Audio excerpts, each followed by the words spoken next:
Mag-mop tayo. Na-vacuum ko na lahat. Di ko na pinakita kasi medyo may masela na part ng bahay ni Amo. Magba-vacuum lang ako. Ay, magmamap lang ako.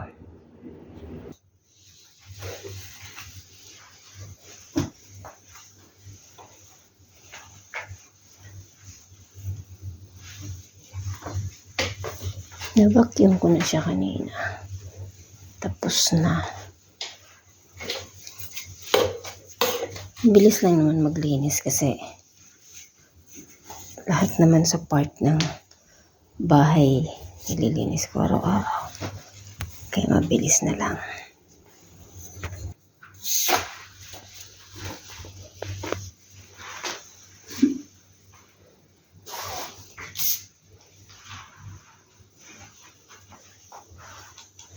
Hindi ko naharap sa akin kasi pag hinarap ko siya sa akin makikita niyo yung paligid.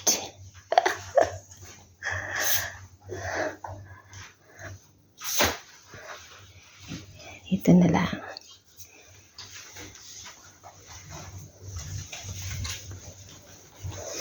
Nakapag-vacuum na ako, nakapag-dusting na ako.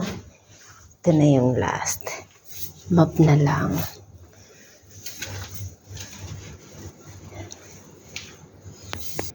Ngayon, mop ko na yung hagdan. Bababa na ako sa hagdan.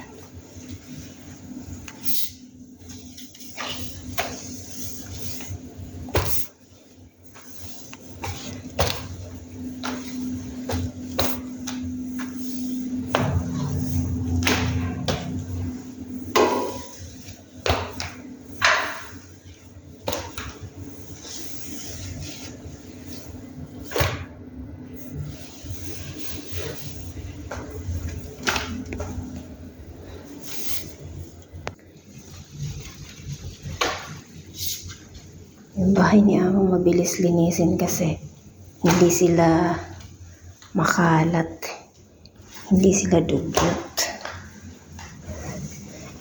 Tapos araw-araw wala sila mga bata nasa school. Tapos sila Amo nasa work. Kaya mabilis siyang gawin.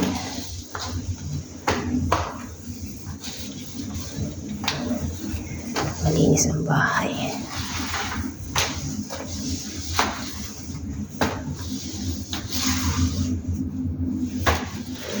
Tapos na yung pangalawang salang ko sa laundry. So, after neto, hataw na naman ako ng plancha. Madami pa akong planchahin. Pero saglit lang yung hatawin. Kasi yung plancha, yung steamer na ginagamit ko, mabilis lang siya. Yun, natunog na yung washing machine. Ay, upo muna ako after ng mop.